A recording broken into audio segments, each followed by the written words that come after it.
نمیگن فلسفه از یونان آغاز شد. ما همینجا ادعا داریم که نه خیر، از ایران هم آغاز شد. غربی‌ها نمیخوان اینو قبول کنن، میگن نه خیر، زادگاه فلسفه یونانه.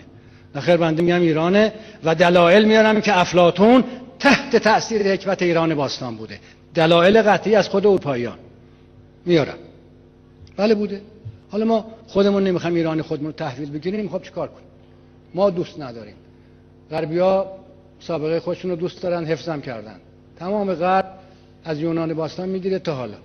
ما نه، ما دیگه قبل از اسلام ما میخوایم به فراموشی بسپاریم و الاسلام یجب و ما قبل از این حدیثا رو هم جعل میکنیم، دروغ میخونیم و میگیم قبل از اسلامش خبری نبوده. نه خیر، خیلی خبر بوده، خیلی خبر بوده.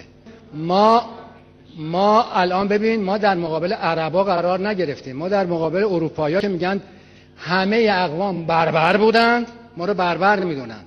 یونانی آدم بودن. ما در مقابل اونها حرف داریم. اون وقتی شما سایر اروپا، حالا یونان نمیگم، در توحش به سر میبردن، ما کوروش داریم و منشور حقوق بشر.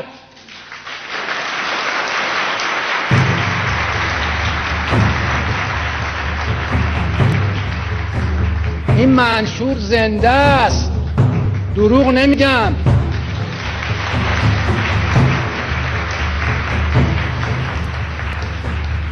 و عربا کجا بودن؟ در جاهلیت به سر بردن. ما کوروش داریم و منشور حقوق بشر.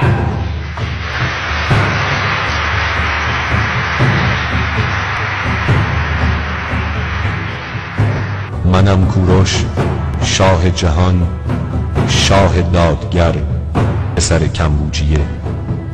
آنگاه که بدون جنگ و پیکار به بابل در آمدم، همه مردم مرا با شادمانی پذیرفتند. نگذاشتم رنج و آزاری به مردم این سرزمین وارد آید. من بردهداری را برانداختم.